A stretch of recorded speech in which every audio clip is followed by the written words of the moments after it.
Hi, Flor. Good morning.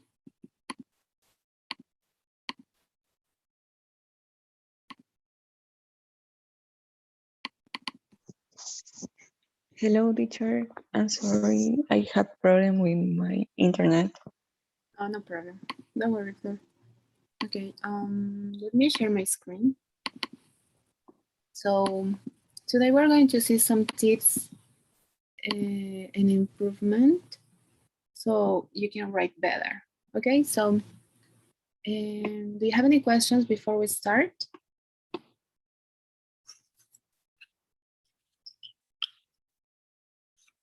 Sorry, could you hear me? Do you have any questions before we start? No, it's okay. Okay, great. Let's start. So this is part of the second. Well, it's the last part of the course, right?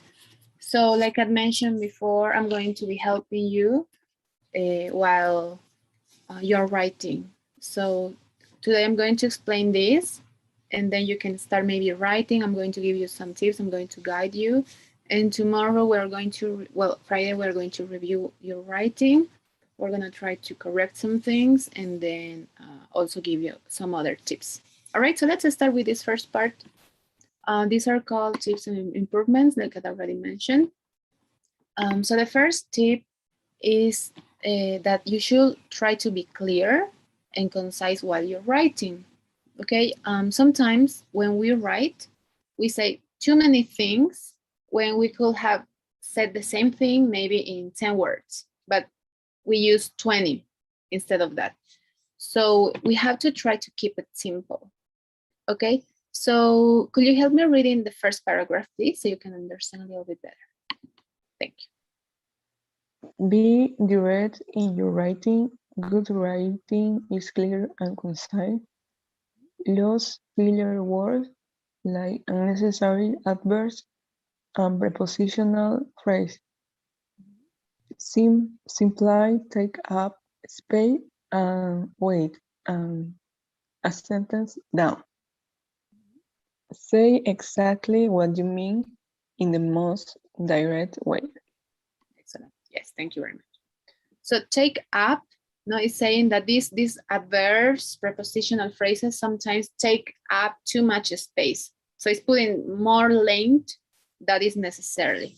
So it's saying weight down. Weight down, it means like lower down. Take out some of these words or phrases that might make your sentences longer. So the first tip is try to be clear and concise. All right. Basically, no, keep it simple. Okay. Any questions here? No. All right, great. Let's continue. Second tip. Choose your words wisely. So I'm going to show you what can you do in most of the apps, in most of the well, platform, anywhere you are. You can find a synonymous of any word. So for instance, here I have this word wisely. Maybe I don't like how this word sounds. Maybe it's too common, and then I want to use another one. So I click no, well, maybe two fingers depending of your computer, and you can find depending of if it's in English or in Spanish, right? Synonymous. So, well, for instance, here, because of the period, we cannot see it. But if you take a look to the left, to the right, sorry, you have the synonymous of all the words, right?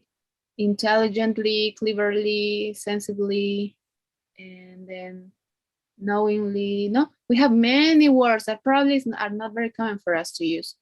So sometimes these words helps the reader to have a better understanding of what we want to say. All right, so this helps us to replace maybe a word that we don't like with other word. All right, so help me please reading this paragraph. Thank you.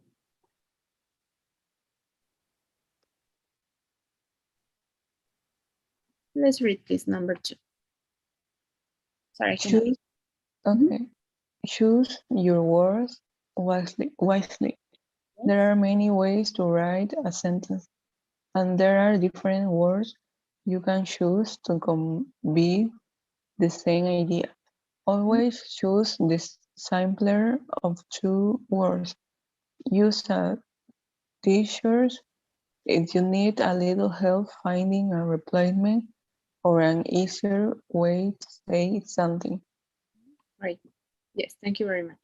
So like I showed you before, no, that's a way where we can find other words to write, no? And it's saying choose your words wisely. Wisely means like be smart, intelligent while you're choosing your words, while you're writing, no? It's saying there are different words you can choose to convey, to combine the same idea. So try not always use the same words. So for example, if you're talking about I don't know, the structure or something, instead of saying a structure in each paragraph or in each sentence, try to find a synonymous of that word, right? Because it doesn't sound good, or it doesn't look good. It might be too repetitive for the reader when they find the same word all over again, right? So always try to maybe go with a smarter word at the beginning. Maybe you can use many other words that are more like formal or proper, no, all the way down. Because remember, the whole point here is that you are writing for someone else, right? So you have to choose words that are going to be easy and interesting for your reader, right? Because that's the whole goal here, no? Write for someone else to read it. So that's important. Any questions here? No, it's okay. Great. So second tip, choose your words wisely. And if you need to, you can check a thesaurus or a dictionary to choose maybe better words to express your ideas. Number 3 is third tip, sorry, write short sentences. Could you help me reading here, please? Thank you.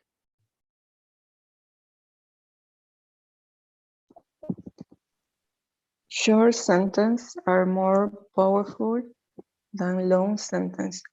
A story loses sting with warnings. Short sentences are easier to comprehend, something that readers appreciate. Avoid trying to pack too much into a line. Every sentence should contain one thought or idea. Excellent, yes. So if you remember, we talk about this.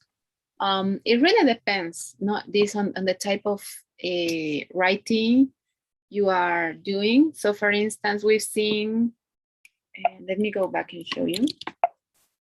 We were seeing persuasive essays, right? Remember? So usually in this type of essay, it tends to be a little bit shorter because it's a little bit more personal, right? You're trying to convince someone else about something. So usually these try to get to be shorter, usually.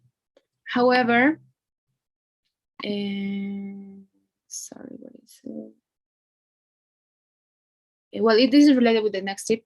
However, the more academic a sentence or a writing is, usually is a bit long, right?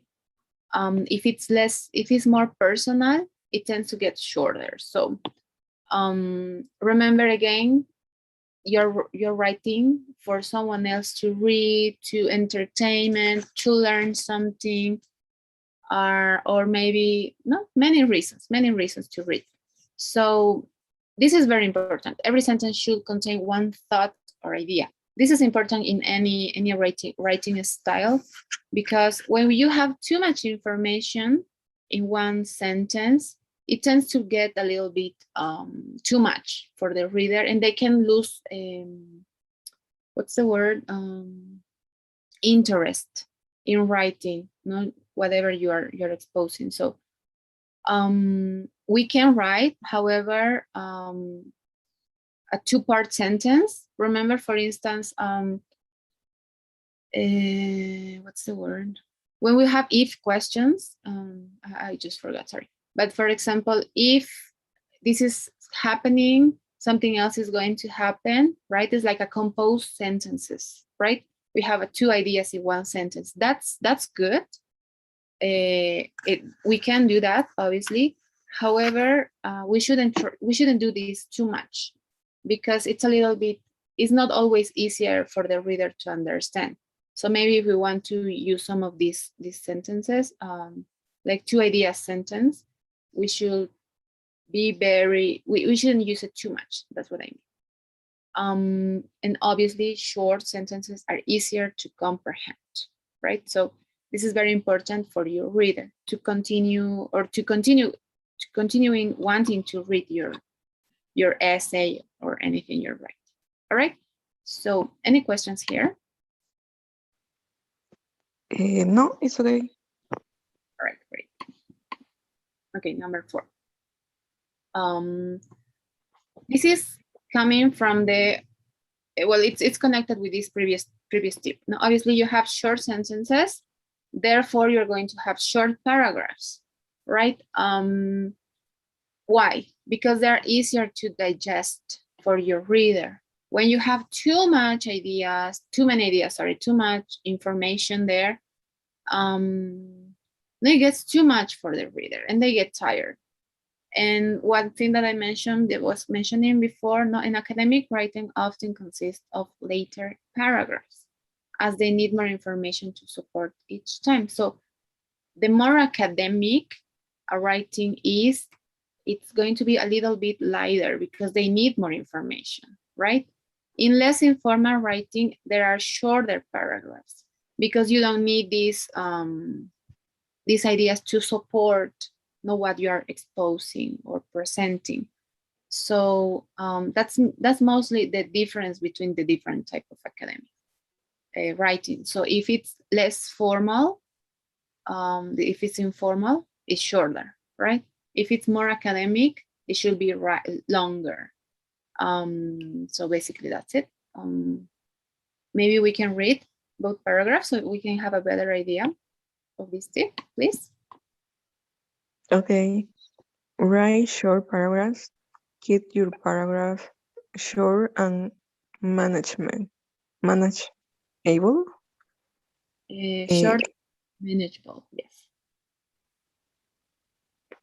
Okay. Each one should consist of sentences that support the same idea. Short paragraphs are easier to digest. Academic writing often consists of lengthier paragraphs as they need more information to support each thing. In less formal writing, shorter paragraphs are the norm. Excellent, yes. So that's very important, no? Because obviously at some point, at every point, we always write in different styles, right? So if you're writing something more personal, remember it should be shorter. But if it's more academic, it's going to be long. All right, any questions here, Fleur? No, it's okay. Okay, great. Let's see the next tip. We just have 7 tips, by the way, so it's not too long. Tips and improvement. Okay. Number 5, always use the active voice. Okay, I'm going to take a moment here to explain and remind you a little bit of this type of voice. If you remember, at some point we've seen the difference between both of them. No? Active voice is usually how we write, how we talk. We have a subject. We have a subject, right? It could be anything, a person, singular or plural, a thing, a place, right? And usually it's followed by an action and then an object, right? Something related with the person and the action, right? And then it's the regular way that we talk. So this is the voice that we have to use while we're writing. It's the most direct way of expressing or mentioning or explaining something. So for example, Sally drove her car off the road, or the dog bit Timmy on the arm. right? That's how we talk usually. No, we have the subject, then the action, the object, complement, etc. On the other hand, we have passive voice. Passive voice, remember, is when the object is receiving the action, and then at the end we are mentioning the subject, right? So instead of saying Sally drove her car, we say the car was driven, sorry, by Sally. No, the subject goes at the end. First, we're mentioning the object, and then we have the action that obviously changes, right? It's usually in, we use a part,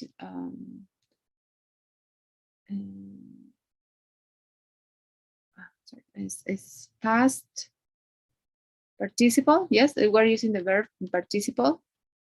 So obviously it's totally different, right? Both ideas are totally different, or the structure is different. The meaning, the object of both sentences are totally different. Here I'm concentrating in the person, right? She drove her car. And here I'm concentrating on the object, no? The car was driving by. Or in the second example, no? Regular sentence, active voice, the dog bit Timmy, no? But in passive voice, no, Timmy was bitten by the dog. So I'm changing the order basically, no?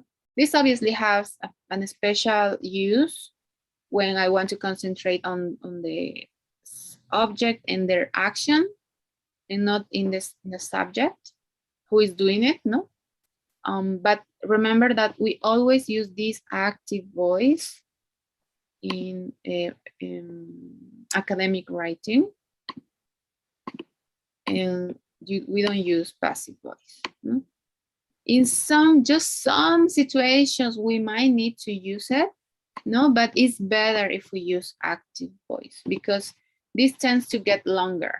As you can see here, we have 1, 2, 3, 4, 5, 6, 7 words. Here we have 1, 2, 3, 4, 5, 6, 7, 8, 9 words. So if we can say something in less words, it's better that way. And usually active voice is shorter because it's most direct when we want to make a point, for instance, explaining anything. Okay. So let's read a little bit. Let's read this explanation, please. Thank you. Always use the active voice. It's the most direct path to making your point. The passive voice might be grammatically correct, but it creates long, complex sentence and is a weaker way of presenting information. Yes. So it's weaker. No, it doesn't sound as strong as when we use active voice because it's more direct. Passive voice is like, I don't know, it's going on the same idea and it's using too many words that they are not necessarily in writing. Okay. We always have to try to go to the point and maybe support with some ideas, etc. All right. Any questions here, Fleur?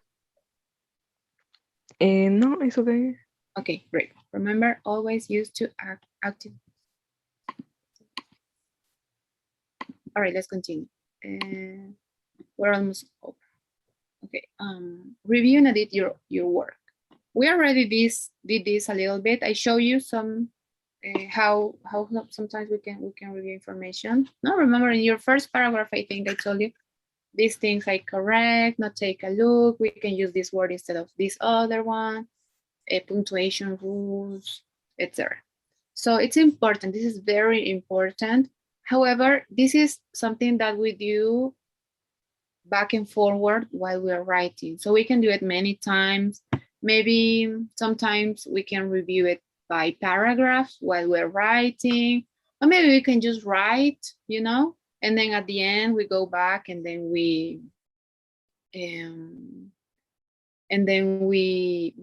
start to changing some things, right? Adding some things, taking out some things. Some people, for example, or when you are teaching someone to write, that is not necessarily something that they do or like, start writing just sentences when they doesn't know how to use linking words or connecting words, because in that way they know that they have different ideas and they have to put them together. So for instance, you have idea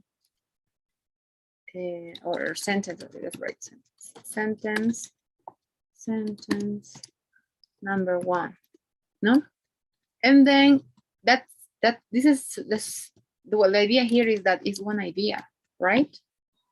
And then always when we have this, and then I want to make the connection with the next idea, if it's similar and it depending of what I'm trying to do here, maybe I want to add more information, or maybe I want to contrast the information, or maybe I want to give an example or anything, no, etc. I should use a linking word or connecting word, right? And then I continue adding the next idea, no? The idea number 2. Oops. So basically that's how it should go, right? Usually 2 ideas are enough, no? And then what do I do? I finish with a period, right? Maybe it's just a period, no? Not a final period, and then I can continue with my second idea. No, because remember, a paragraph, it's there are many words in a paragraph, many ideas, many sentences in a paragraph, right? So it's not like I'm going to write 2 sentences and then I'm going to jump to the next paragraph. No, usually it's in the same paragraph because I'm continuing talking about this idea. So for instance, here, let's say this is my introductory paragraph, no?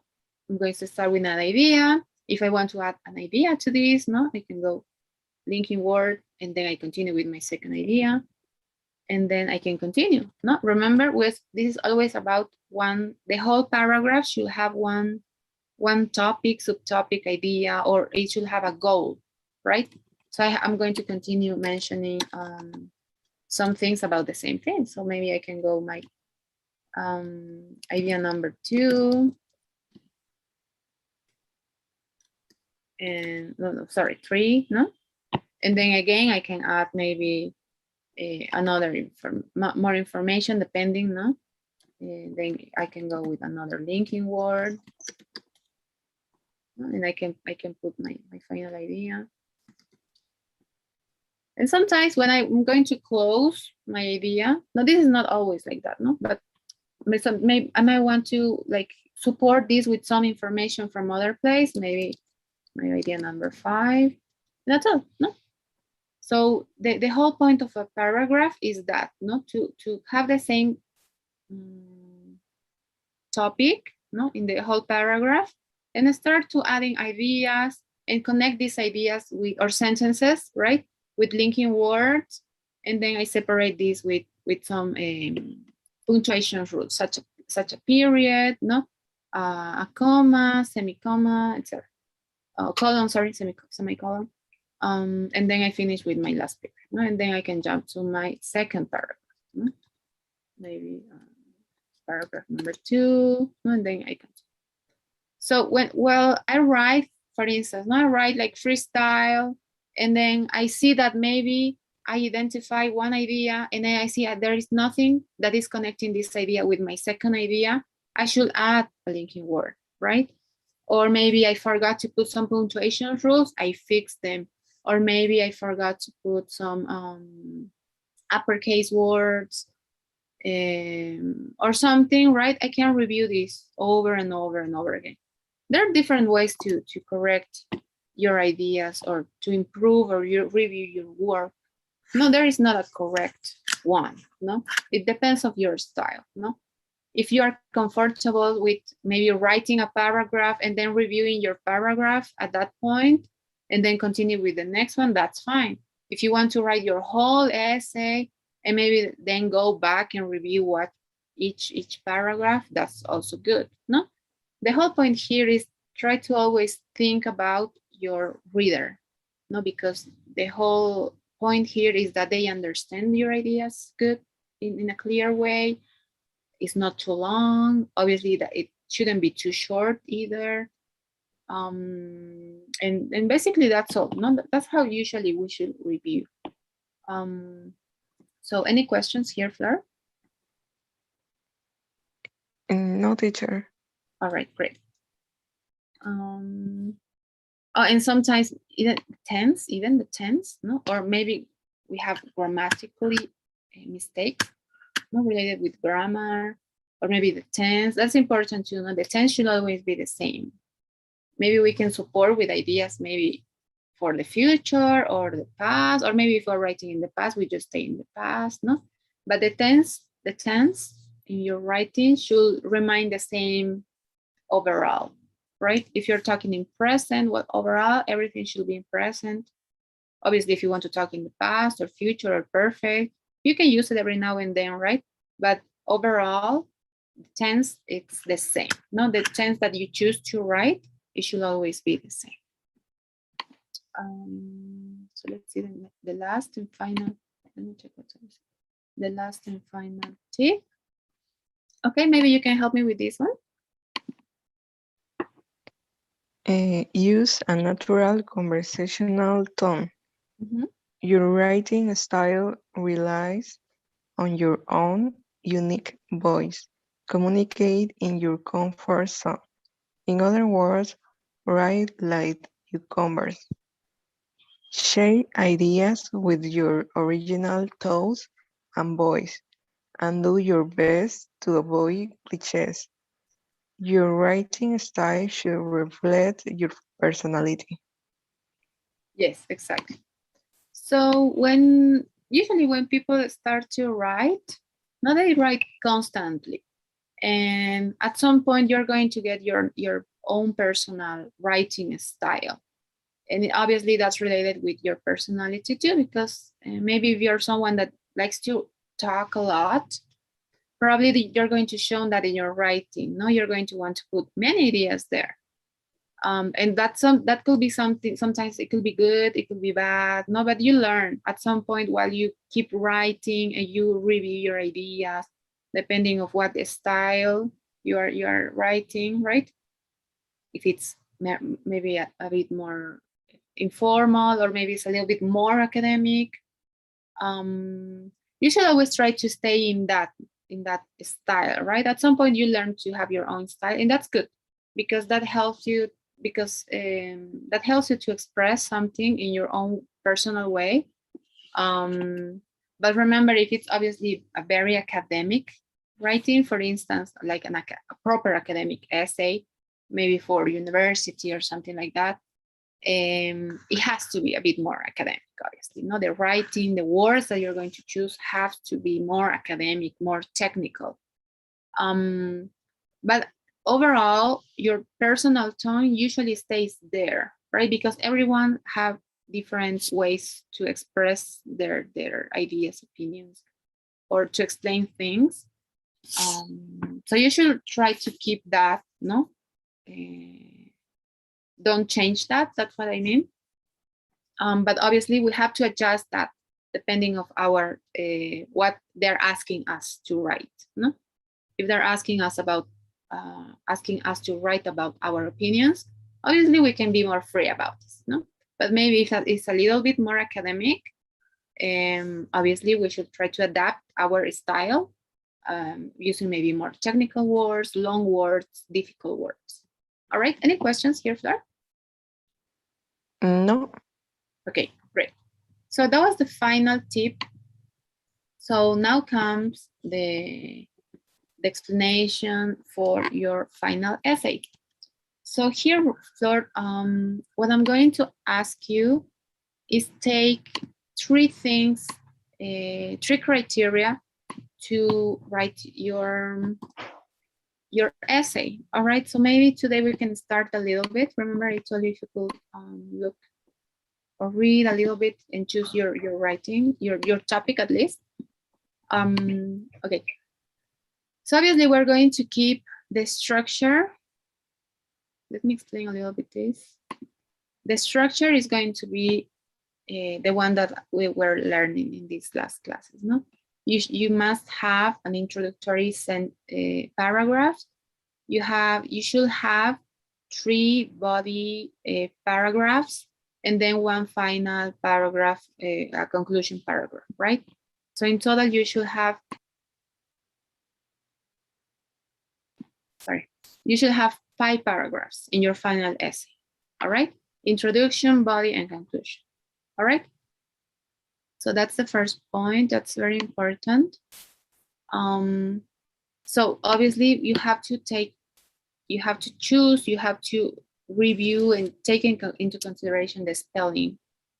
So that's very important, right? Don't make spelling mistakes while you're writing. Obviously, when we make a mistake, so for instance, let's see, it's usually get marked like that, no? When we make a mistake, a spelling mistake, and then we can fix it, no? And we can change it. So that's basic spelling, no? Try to write the words correctly, no? So you don't have those mistakes, no?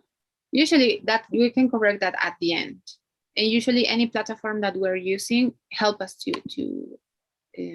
correct. So for instance, you will be writing in a docs, right? And usually here, even you can install some applications. For instance, I have I don't remember the name, but when I have like a word here, I can fix it. Now here, for example, you have some options, no?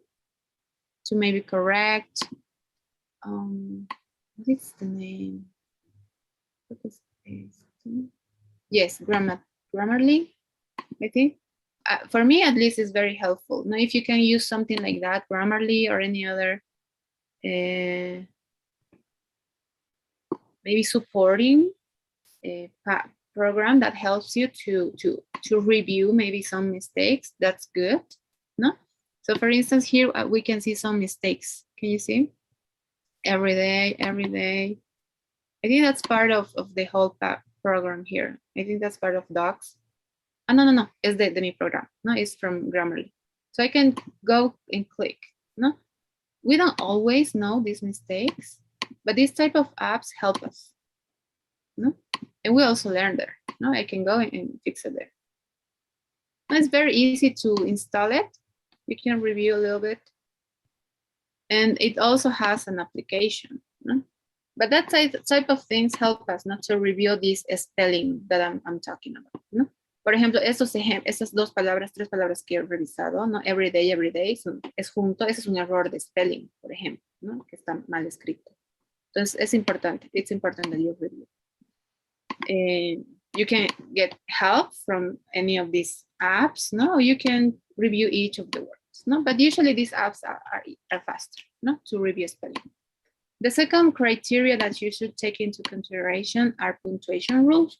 We've seen this in the first class. Remember, commas, period, final period, colon, semicolon, and maybe quotation rules. No, remember? So it's important that you also take that into consideration while you're writing. No, for instance, we've seen commas, no quotation mark. Let's go in order. Commas, we've seen commas. Don't forget to use commas, it's very important. Quotation marks, also quotation marks if you're going to use someone exact words. No, parentheses, maybe to add some information that is important to mention or to clarify your ideas. No?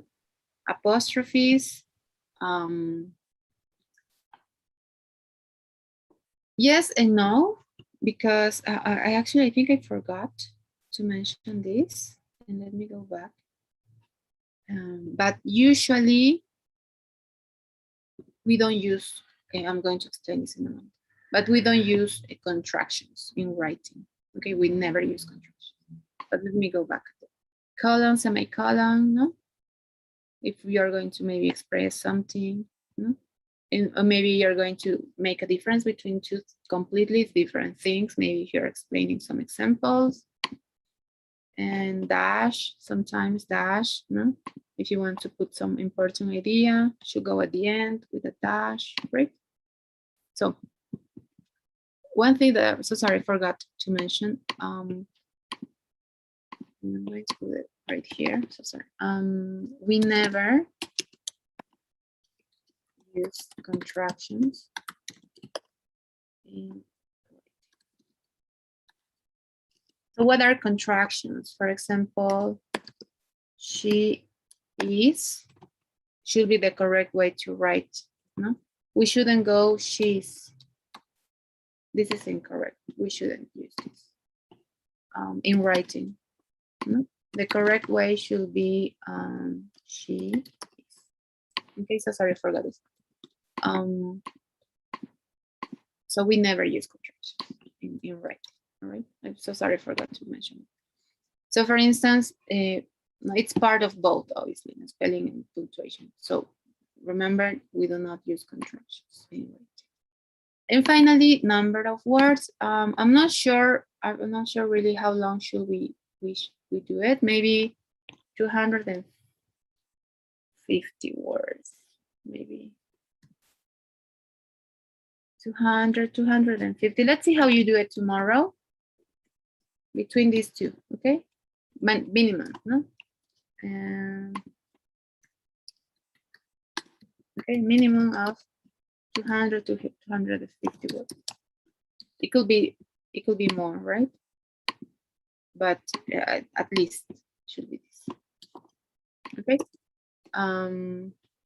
So you should take these 3 criteria while you're writing, because that's how I'm going to evaluate your writing, your final essay.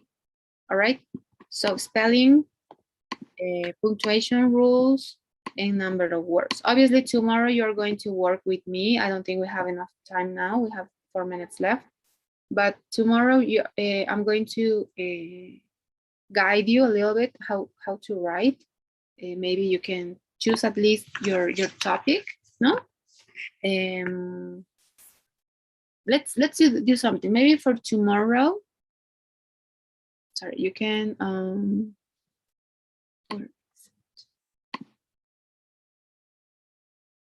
maybe you can write your outline. Yes. Maybe you can write your outlining for where is it? Sorry.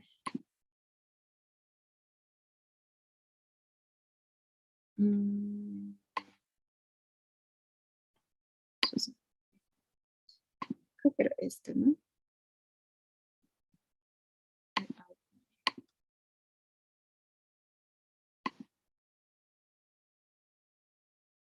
Yes, I think it's this. Okay, yes, create an essay outline. Now remember a little map of what you want to write. So maybe you can do this for tomorrow, and we can use that on to base of your information. I can guide you a little bit, and then you can write, and then during the class, no? So what do you think, sir? Can you do this for well, not tomorrow, not for Friday? Can you create an essay outline? And if you want to, and if you can write more, and then we can review it, or you can write it with me. You can help. You can wait until it's the class, and I can help you to write. That's up to you. But at least I need this, an essay outline. Remember to do this. You should research online.